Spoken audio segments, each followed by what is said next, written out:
Hey y'all, this is She Bear. I thought I'd take this opportunity to show you how we set up our tent, especially when it comes to bedding. So the first thing that Chuck does is he will take a bunch of spruce boughs and whatnot and chop them down and put them on the bottom, down on the ground. So that way we have a bit of a cushioning and a layer barrier between the ground and our tent.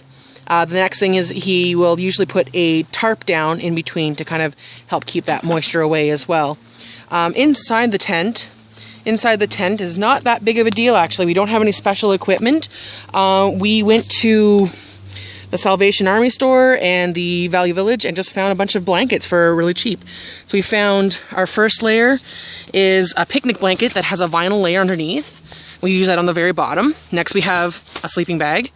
Then we just have a bunch of blankets, like I said.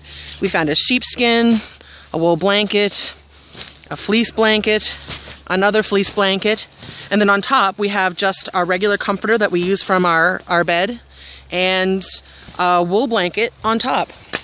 So the important thing is to keep all the layers on the bottom. That will help keep the warmth in the tent instead of getting sucked into the ground, because that's where you end up losing most of your heat, is through the ground, especially on a sandy ground like we currently are tonight. And then a couple of blankets on top. Then of course you want to insulate your tent. So earlier he showed you that he had a tarp over the top, and this would help to keep some of the heat inside as well. So this is She Bear going over how we set up our tent.